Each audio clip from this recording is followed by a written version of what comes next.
Factorisation challenge 3. Voici l'expression à factoriser sans delta. En fait, quand on doit factoriser, j'aime bien dire un truc un peu faux, mais tellement puissant et tellement utile que je continue à le dire. Il n'existe que deux façons au monde pour factoriser. Soit avec un facteur commun, soit avec les identitaires marquables.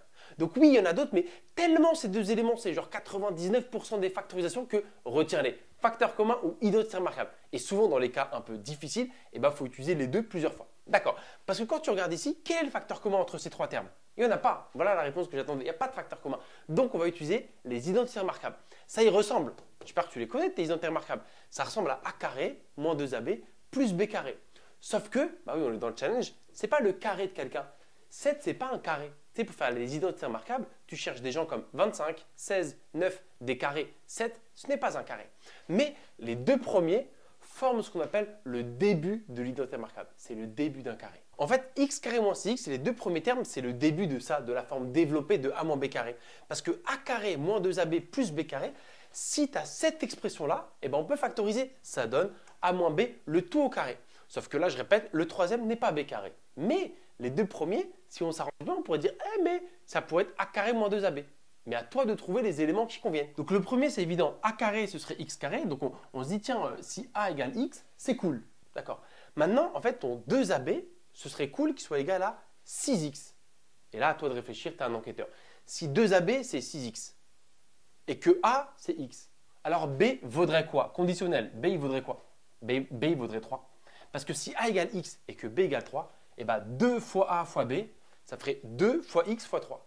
Et 2 fois x fois 3, 6x. Yes. Si on prend b égale à 3, à toi de le trouver en faisant ton enquête, ça, ce serait bien ton moins b carré. Donc, pour pouvoir dire que ça, c'est bien a carré moins b carré, il te manque quoi? Il faudrait avoir quoi? Plus b carré. Donc, il faudrait plus 9. En fait, si tu as ça, c'est précisément cette identité remarquable et ça donnera dans un futur proche ça. Mais moi, je n'ai pas de plus 9. Et c'est là la beauté des maths. Quand tu veux un truc, fais-le. Mais tout de suite, paye le prix pour ne pas changer la valeur de ton expression. Nous, on voulait plus 9, on l'a statué ensemble, donc il faut faire moins 9. Plus 9 moins 9, je ne change pas la valeur. J'ai le droit de faire plus 9 moins 9. Mais moi, ça m'arrange. Et on n'oublie pas le plus 7 par contre qui traîne à côté. Ok? Cette expression est la même que celle de départ, mais moi, je suis super content parce que j'ai fait apparaître l'identité remarquable. Donc, on va pouvoir factoriser. Ça me donne a moins b, le tout au carré. Je les ai identifiés. Donc, c'est x moins 3, le tout au carré. Et il reste moins 7 plus 9, ce qui me fait moins 2. J'ai avancé, c'est pas mal, mais je n'ai pas encore factorisé parce que c'est encore une soustraction, c'est moins, c'est pas fois. Comment on factorise ça? C'est quoi le facteur commun entre les deux? Il n'y a pas de facteur commun, c'est évident. Donc, identité remarquable. C'est cette identité remarquable qu'on va utiliser. A carré moins b carré, ça me donne a moins b facteur de a plus b. Donc là, ne confond pas. Je vais réutiliser des a et des b, mais ce n'est plus les mêmes. C'est à partir de là. Ok, mais comme c'est celle-là la lettre, j'espère que tu vas bien me suivre. Ok, fallait y penser parce que tu as bien un élément au carré moins un autre. Donc là, j'ai bien a carré. J'ai bien a carré avec a qui vaudrait quoi dans ce cas-là? X moins 3. Je vais même te mettre des parenthèses pour que tu vois bien. Tu vois. Si a c'est x moins 3, je suis bien en mode a au carré. D'accord. Mais mince, 2, ce n'est pas un carré. Encore une fois, on aurait aimé avoir 9, 25, 81, c'est un carré. Mais c'est pas grave parce que 2, c'est le carré de quelqu'un. Qui au carré donne 2? Tu vois, c'est un peu un mensonge que je t'ai dit. On n'est pas obligé d'avoir 9 et 25. Racine de 2. En fait, parce que racine de 2 au carré, ça fait 2. Donc lui, même s'il n'était pas visible, c'est bien b carré. C'est bien un élément au carré. Racine de 2. Et oui, ça arrive, hein, c'est pas toujours que des nombres gentils. Et donc voilà, j'ai réécrit avec un peu de couleur pour que tu vois bien que tu es bien en mode a au carré moins b au carré.